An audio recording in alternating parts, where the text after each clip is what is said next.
నెంబర్లు రాకూడదు అని చెప్పి మనస్ఫూర్తిగా కూడా కోరుకుంటా ఉన్నాం. కనీసం మన సపోర్ట్ అన్న డిపెండ్ అయ్యే ప్రభుత్వం వచ్చింది అని అంటే కనీసం ప్రత్యేక హోదా అన్న ఇస్తారేమో అని ఆశ.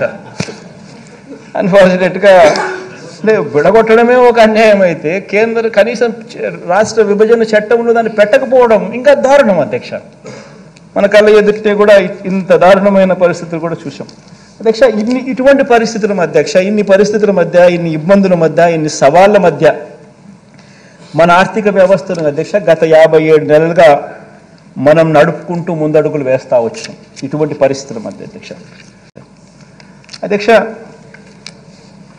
ఒక్కొక్కసారి బాధ అనిపిస్తుంది అధ్యక్ష. ఎందుకంటే 13,000 కోట్ల రూపాయలు ప్రతి సంవత్సరం రాష్ట్ర ప్రభుత్వానికి అదనపు ఆదాయంగా వచ్చే పరిస్థితి ఇలానే కొనసాగిందంటే చంద్రబాబు నాయుడు గారు 5 సంవత్సరాలు అంటే 65,000 కోట్లు, మన ఈ 5 సంవత్సరాలు అని అంటే దాదాపుగా 1,30,000 కోట్లు మనకి అదనపు ఆదాయం చేతిలో ఉండిండు.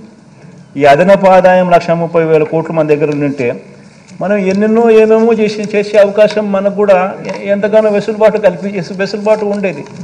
కానీ ఆ వెసులుబాటు అన్యాయంగా మన దగ్గర నుంచి ఆ వెసులుబాటు తీసేయడమే కాకుండా కనీసం ప్రత్యేక హోదా అన్న అంశం అన్నా కనీసం చట్టంలో అన్న కనీసం రాసిందంటే, కనీసం చట్టంలో అన్న కనీసం పెట్టుంటే రాష్ట్రాన్ని విడగొట్టేటప్పుడు కనీసం మనం కోర్టుకు పోయినా కానీ కనీసం తెచ్చుకునే అవకాశం ఉండేది. రాష్ట్రాన్ని అడ్డగోలుగా విడగొట్టడమే కాకుండా దాన్ని ప్రత్యేక హోదాను కనీసం చట్టంలో కూడా చేర్చలేదు. దీని దెబ్బకు మన మీద ఆధారపడి ఉండే కేంద్ర ప్రభుత్వం కేంద్రంలో వస్తే తప్పనిచ్చి మన కర్మ కొద్దీ మనకు ప్రత్యేక హోదా అనేది ఒక ఎండమావిగా తయారై కనిపిస్తూ ఉంది అధ్యక్ష. నిజంగా ఒకసారి బాధ అనిపిస్తుంది. కేంద్రంలో ఉన్న ఏ ప్రభుత్వం వచ్చినా కూడా వాళ్ళకు అబ్సల్యూట్ నెంబర్లు రాకూడదు అని చెప్పి మనస్ఫూర్తిగా కూడా కోరుకుంటా ఉన్నాం. కనీసం మన సపోర్ట్ అన్న డిపెండ్ అయ్యే ప్రభుత్వం వచ్చింది అని అంటే కనీసం ప్రత్యేక హోదా అన్న ఇస్తారేమో అని ఆశ. అన్ఫార్చునేట్గా విడగొట్టడమే ఒక అన్యాయం అయితే కనీసం రాష్ట్ర విభజన చట్టంలో దాన్ని పెట్టకపోవడం ఇంకా దారుణం అధ్యక్ష. మన కళ్ళ ఎదుటితే కూడా ఇంత దారుణమైన పరిస్థితులు కూడా చూసాం అధ్యక్ష. ఇటువంటి పరిస్థితుల మధ్య ఇన్ని పరిస్థితుల మధ్య, ఇన్ని ఇబ్బందుల మధ్య, ఇన్ని సవాళ్ళ మధ్య మన ఆర్థిక వ్యవస్థను అధ్యక్ష గత 57 నెలలుగా మనం నడుపుకుంటూ ముందడుగులు వేస్తా వచ్చాం. ఇటువంటి పరిస్థితుల మధ్య అధ్యక్ష ఒక్కొక్కసారి బాధ అనిపిస్తుంది అధ్యక్ష. ఎందుకంటే 13,000 కోట్ల రూపాయలు ప్రతి సంవత్సరం రాష్ట్ర ప్రభుత్వానికి అదనపు ఆదాయంగా వచ్చే పరిస్థితి ఇలానే కొనసాగిందంటే చంద్రబాబు నాయుడు గారు 5 సంవత్సరాలు అంటే 65,000 కోట్లు, మన ఈ 5 సంవత్సరాలు అని అంటే దాదాపుగా 1,30,000 కోట్లు మనకి అదనపు ఆదాయం చేతిలో ఉండిండు. ఈ అదనపు ఆదాయం 1,30,000 కోట్లు మన దగ్గర ఉండింటే మనం ఏమేమో చేసే అవకాశం మనకు కూడా ఎంతగానో వెసులుబాటు ఉండేది.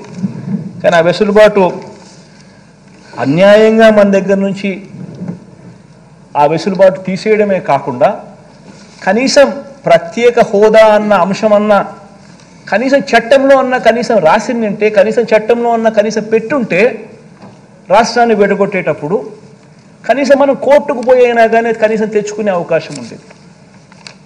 రాష్ట్రాన్ని అడ్డగోలుగా విడగొట్టడమే కాకుండా దాన్ని ప్రత్యేక హోదాను కనీసం చట్టంలో కూడా చేర్చలేదు. దీని దెబ్బకు మన మీద ఆధారపడి ఉండే కేంద్ర ప్రభుత్వం కేంద్రంలో వస్తే తప్పనిచ్చి మన కర్మ కొద్దీ మనకు ప్రత్యేక హోదా అనేది ఒక ఎండమావిగా తయారై కనిపిస్తూ ఉంది అధ్యక్ష. నిజంగా ఒకసారి బాధ అనిపిస్తుంది. కేంద్రంలో ఉన్న ఏ ప్రభుత్వం వచ్చినా కూడా వాళ్ళకు అబ్సల్యూట్ నెంబర్లు రాకూడదు అని చెప్పి మనస్ఫూర్తిగా కూడా కోరుకుంటా ఉన్నాం.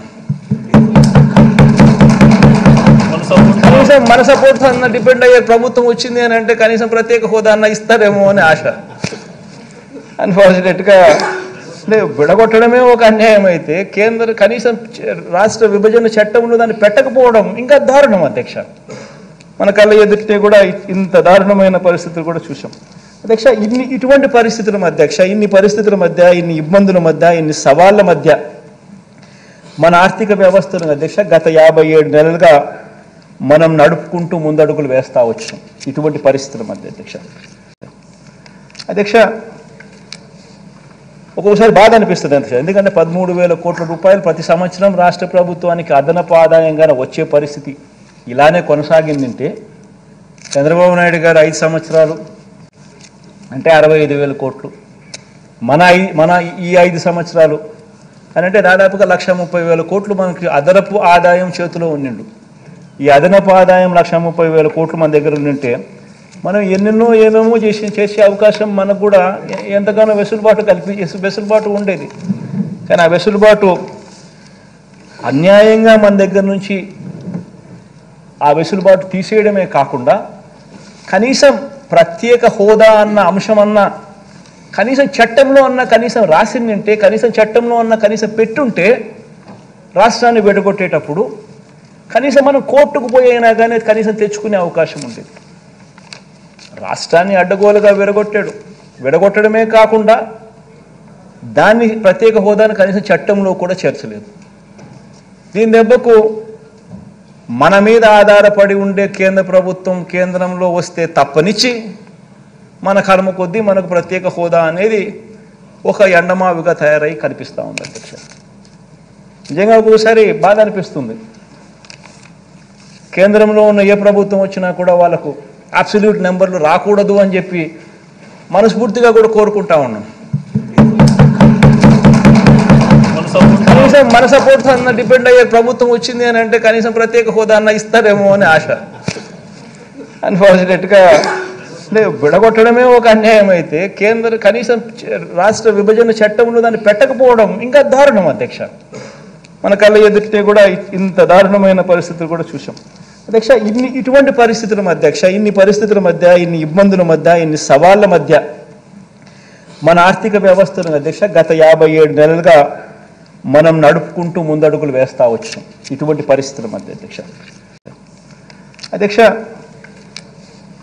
ఒక్కొక్కసారి బాధ అనిపిస్తుంది అధ్యక్ష. ఎందుకంటే 13,000 కోట్ల రూపాయలు ప్రతి సంవత్సరం రాష్ట్ర ప్రభుత్వానికి అదనపు ఆదాయంగా వచ్చే పరిస్థితి ఇలానే కొనసాగిందంటే చంద్రబాబు నాయుడు గారు 5 సంవత్సరాలు అంటే 65,000 కోట్లు, మన ఈ 5 సంవత్సరాలు అని అంటే దాదాపుగా 1,30,000 కోట్లు మనకి అదనపు ఆదాయం చేతిలో ఉండిండు. ఈ అదనపు ఆదాయం 1,30,000 కోట్లు మన దగ్గర ఉండింటే మనం ఏమేమో చేసే అవకాశం మనకు కూడా ఎంతగానో వెసులుబాటు ఉండేది. కానీ ఆ వెసులుబాటు అన్యాయంగా మన దగ్గర నుంచి ఆ వెసులుబాటు తీసేయడమే కాకుండా కనీసం ప్రత్యేక హోదా అన్న అంశం అన్న కనీసం చట్టంలో అన్న కనీసం రాసిందంటే, కనీసం చట్టంలో అన్న కనీసం పెట్టుంటే రాష్ట్రాన్ని విడగొట్టేటప్పుడు కనీసం మనం కోర్టుకు పోయినా కానీ కనీసం తెచ్చుకునే అవకాశం ఉండేది.